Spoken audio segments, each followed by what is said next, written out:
Hi everyone, this is our channel, Around My Story. Please like, share and subscribe. Our feelings are always hard to control. We are humans after all. Sometimes we do things we can't explain, just because we feel that way. I had a student named Daniel, a sweet and innocent child. I was prepared to do anything for him, but don't judge me just yet. First, let me tell you my story. My name is Jolene. I'm a 21-year-old math teacher at a primary school. I live with my sister and my mother. My house was next to the school where I work. I love teaching, and I like teaching the students in creative ways. They loved me, and I loved them. Daniel was a special student, though. Our story began at the start of the new year. It was the first day of school. I missed all my students over the summer break. I missed them so much that I stood by the door to welcome them back. Before I started my first lesson, Mr. Smith, the student affairs officer, knocked on the class door, with Daniel hiding behind his back. Mr. Smith greeted the class and asked them to greet Daniel, but Daniel was too shy and didn't move. So I went over to him to take him by the hand, but he pulled his hand away, which embarrassed Mr. Smith. I asked him to greet his classmates, so he went and he stood in front of the class and he said, "Hello, I am Daniel." Then he went and he sat at the very back of the class. He didn't talk much with the other kids. He didn't like to interact with anyone. Daniel always looked sad, and I thought to myself, he's only 8. What could possibly have made him that way? I tried to get close to him, but he resisted all my efforts. Sometimes he looked like he was hiding some big secret, and later on, I learned what it was. One night, when I was surfing the social media, I came across a horrible news story about a jealous husband killing his wife and another man right in front of his son. The child had been none other than my new student Daniel. Reading that sad story, I started understanding why Daniel was acting that way. I decided to try brightening his life a little. Every day, I would buy a small present and put it on his desk. At first, it had no effect, but slowly he came to love that. During break time, I would sit beside him and we would share food together. I would get him involved in class activities. On his birthday, I arranged a surprise party with his class, his grandmother, and myself. He was so happy that day. After the party, he hugged me and he told me that he loved me. I hugged him tightly.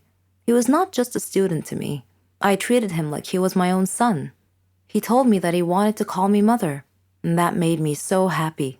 After his grandmother died, he came to live with me. We faced a lot of problems together, but I followed his success in life with pride. Daniel is all grown up now. He's graduating from the Faculty of Engineering. I am so proud of what he has made of himself. It all happened on my last holiday. It was a terrible experience. It was the worst holiday I have ever had. Me and my friend Renee, we decided to go to New Zealand. We were saving money for a very long time to go on this trip. It was our dream to go to the land of the Lord of the Rings. We had made reservations for flight at the end of July, and from that moment on, everything went wrong. It turned out that the flight was reserved for only one person, simply because a woman at the travel agency didn't understand us very well. I managed to reserve a flight, but a different one, so we couldn't go together. But I thought that it was not a big deal. My friend flew a few hours after me. I was going first. When I arrived at the airport, I was very happy because that meant that my holiday has just started and that nothing else could happen. And I was mistaken. When the hour of my flight was coming, I queued up to the custom clearance. My passport was right, and the next thing I had to do was to go through the metal detector. When I was passing through, it started to beep. I was so scared. I was taken aside immediately, and I felt like a thief. It was terrible. The custom officer had taken me to another room and she told me to undress. I tried to explain that I had a belly ring and maybe it was the cause of the beeping, but she didn't want to listen. I had to undress. They took my clothes somewhere else and I was standing alone in the middle of the room. I was shocked and stressed. The woman came back after about 5 minutes, which seemed to be ages for me. She gave me back my clothes, but I was not allowed to put them on. She checked me one more time with a small metal detector, which was obviously beeping in front of my belly ring. Of course, the custom officials went through all of my things, but they didn't find anything. I was late for my flight, so I had to wait for another one. My friend was supposed to meet me at the airport, and it was me who should be waiting for her. She was terrified that I was not there, but fortunately, she decided to wait. After that horrible flight, we met at the airport and we went to our hostel. It turned out that we expected something different, but it was not that bad, and we were too tired to look for something else. New Zealand is the most beautiful country I have ever seen, and we loved everything about it. The people, their customs, their food, basically everything, and the entire environment. We spent 3 weeks there. We had a really good time, but when the time ended, we had to fly back home. I was a little bit scared. This time, I decided to remove my belly ring. We came to the airport about 3 hours before the departure time. At the entrance to the airport, we saw an older woman who had a large card with the word written on it with capital letters, Poland. So I came up to her and I started to speak in Polish. She smiled and we started to chat together. When we were just about to leave, she asked me if I could take a box of chocolates with me and give it to her son in Poland. He was supposed to meet me at the airport because she would phone him. And of course I agreed. And then it started again. At the custom clearance, everything was okay. I came through the metal detector and nothing happened. My passport was alright. I was almost free when the custom officer asked me about the chocolates. I said that it was given to me by the lady at the entrance and that her son is going to take it back at the airport in Poland. The custom officer asked me to open the box. I didn't want to agree as it was not mine, but I had to. It turned out that inside there were not chocolates, but cocaine worth $20,000. I was taken to jail. I spent 2 days there and then everything had been explained. I could come back home and the lady and her son were caught and also taken to jail. I don't have to explain why this was the worst holiday ever. There are different kinds of pranks. Some are funny, some are boring, and some have serious consequences. My small innocent prank turned into a horror movie. Let me tell you why. My name is Anita, and I'm 14 years old. I live with my parents and my brother Victor. Victor is 3 years younger than me. We are also close friends. I love reading, writing stories, and most of all, playing pranks on people. I just love to do it. Victor was the cowardly sort, afraid of his own shadow, so I always played pranks on him. His terrified reactions always made me laugh. Whenever he would try to play a prank on me in retaliation, though, I would always see through it immediately. My parents used to spend Halloween at my aunt's house. So, one day, I decided to scare him by dressing up like a ghost and hiding in his closet. When he came home and called for me, I didn't reply. He entered his room and opened his closet to hang his coat, only to be confronted by me jumping out and screaming boo in his face. He leapt backwards, wide-eyed and terrified. He screamed like a girl. I was rolling on the floor, laughing. If he wasn't such a coward, I wouldn't have had any fun at home. One day, he joked, your pranks are going to be the death of me. When he turned 17, Victor received a scholarship to the state university. I saw him off with tears in my eyes, hugged him, and gave him a present marked, "Don't open until you arrive at your dormitory." Shortly after he arrived, he video called. He had blue powder all over his face and looked hilarious. He said, "Very funny, ha ha ha. You have to stop these pranks, sis. We're too old for this stuff now." Oh, how I missed him. I laughed. With him gone, everything was so boring. When October came and Halloween was only a few days away, the doorbell rang, and I opened the door to find a letter lying on our doorstep. I opened it and found a picture of Victor. His face had been beaten black and blue. He looked horrible. I opened the letter and read, "Victor got involved in drug dealing and now owes us a lot of money. If you don't pay off his debt as soon as possible, we will kill him, and you too. Do not call the police, or he will only die sooner." Panicked, I called the thug's phone number written at the end of the letter, but there was no answer. Victor was such a sweet and innocent guy. I couldn't believe he had gotten himself involved in drug dealing. I thought of calling my parents, but I decided not to, because they would definitely call the police. So I spent the next 2 days thinking. Then, the home phone rang, and I felt my heart sink to my feet. I slowly picked up the receiver. "Do you have the money?" the caller asked in a cold voice. "I need more time. I don't have that much money," I pleaded. The voice replied, "You seem to think we are joking. Okay, the next photo we send you will be that of your brother's dead body." He said that. Then he hung up the phone. My stomach wrenched. I felt sick and tried to call my parents, but I couldn't reach them. The next day, I heard a knock on the door, and when I opened it, there was another note lying on the doorstep. It read, "The angel of death comes today." My parents were at my aunt's. I was alone and didn't know what to do. I closed all the windows and curtains and locked all the doors. I turned off the lights. At the stroke of midnight, I heard a noise outside my house. I peeked out a window and saw a man, all in black, in my front yard. He was walking towards the back of the house. Shortly after that, I heard the back door open. I ran and hid myself in the closet. Eventually, I heard my bedroom door open slowly. I heard footsteps walking around my room, as if the intruder were searching for me. Suddenly, my closet door opened.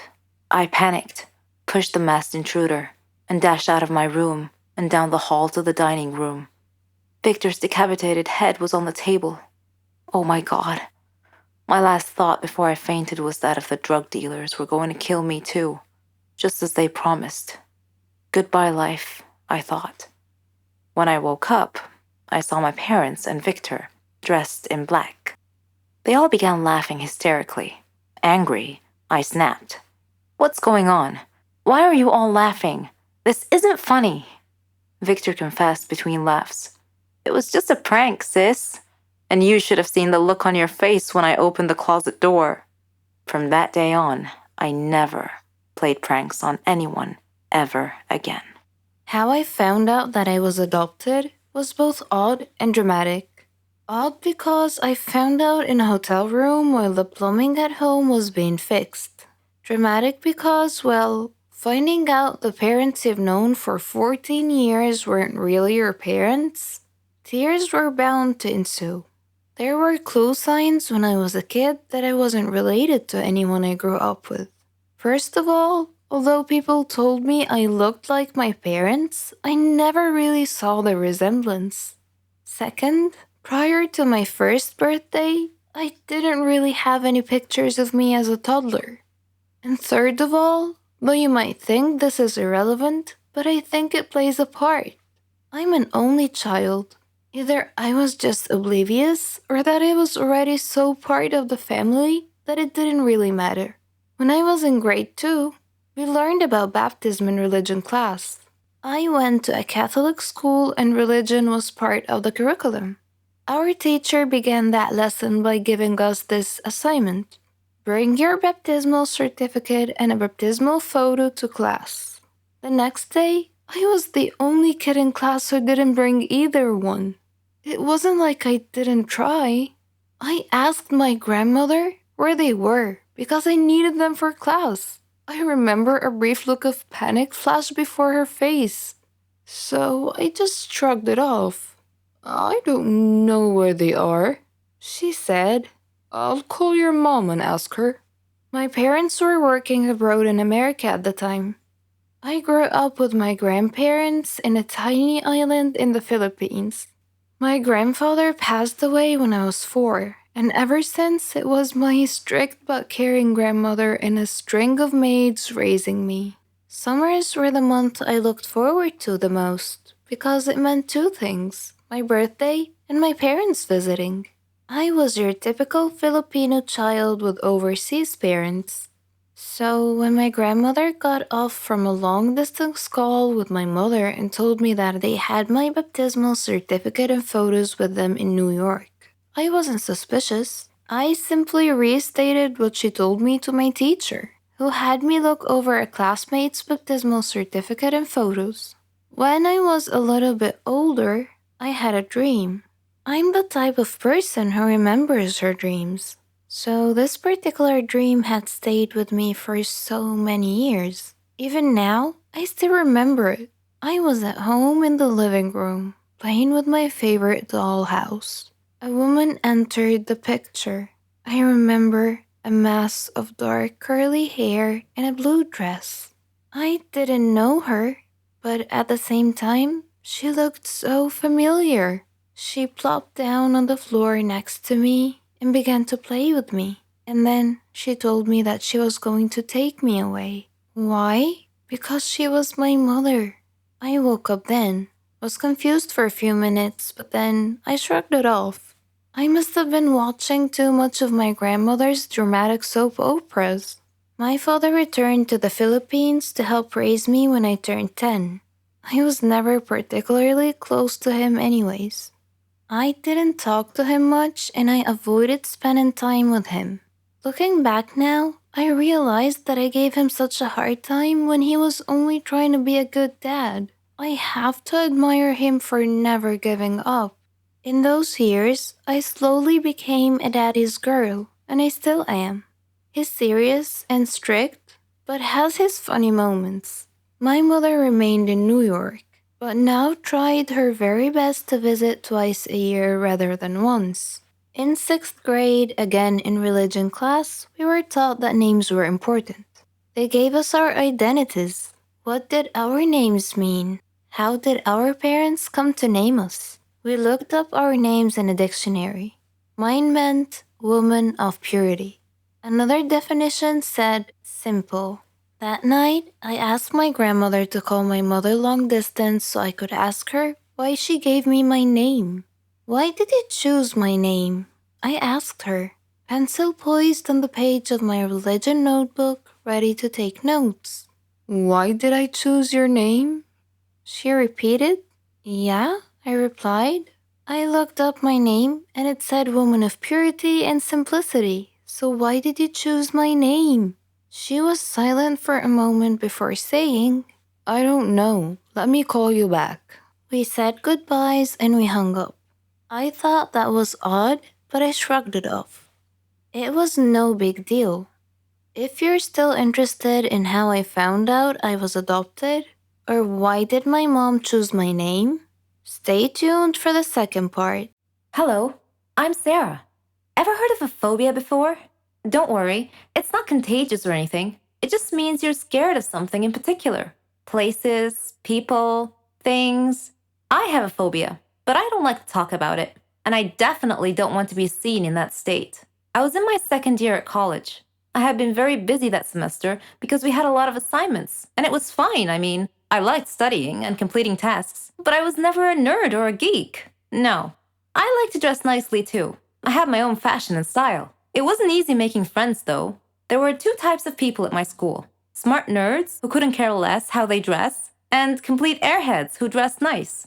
I didn't fit in either one of those groups, so I basically kept to myself until one day I got assigned to do a task with a girl and a boy, Jane and Kyle. They didn't look nerdy at all, and I thought to myself, oh great, looks like I'll be doing all the work. But when we started talking about the project, they didn't just sit there or toss ridiculous retorts. All three of us were having an actual conversation about the topic. I was so thrilled. It finally seemed like I belonged somewhere. We became friends and did everything together. We could tell each other anything. Well, not everything. I had one secret from my friends. I never told them I had a phobia. Anyway, a year later, Jane moved to Germany with her parents. She was going to finish college there. So it was just Kyle and I now. All through college, we were the best of friends. We even did our graduation project together. On graduation day, Kyle and I were supposed to go out for dinner. He wouldn't tell me where, said it was a surprise. And what a surprise it was. He had picked the highest tower in the whole city to eat dinner at the very top. I don't have a problem with high places in particular. In fact, I'm sure I'll love the view if I ever make it to the top. No, I had a problem with the elevator. A phobia, to be precise. So we were standing at the base of the tower, and Kyle was happily listing all the great features and restaurants up there, but I didn't hear any of it. I was too busy fretting, frozen to the spot, desperately trying to find a way out of the situation. I couldn't say no to Kyle, who was all excited to go up the tower, so I clenched it in and tried my best to stay calm. We got in the elevator, and the doors shut. I couldn't control what came after that. I was terrified, screaming and shouting hysterically, banging on the walls, then falling to the ground. Of course, I don't actually remember any of it. Kyle told me later on. The last thing I remember was the elevator doors shutting close. When I came to, I was at the hospital. Kyle was sitting by my bed looking worried. When he saw that I woke up and that I was feeling fine, he started laughing at me, saying, "Why didn't you tell me you had a phobia?" I felt ridiculous and started laughing too. And then, out of nowhere, he proposed. It was his plan all along, although he pictured it at the top of the tower. All that happened 3 years ago. We're married now, and we have a baby girl. I'm being treated for my phobia. It's not completely gone, but I'm way better now. Apparently, hiding my problems never solves them. I'll have to face them, sooner or later. Before I got on the plane from Barcelona to Tokyo, I emailed the friend I was staying with. Please do not be shocked by my appearance. I look a little bit different. Also, I won't have any money when I arrive. So if you can help me sort it out, that would be great. The stitching on my face looked like someone had killed a black spider but left the corpse there. My appearance was shocking. I gasped with horror whenever I accidentally glimpsed at myself in the mirror. And that was before I even registered that it was me looking back. My face got worse on the plane ride to Tokyo.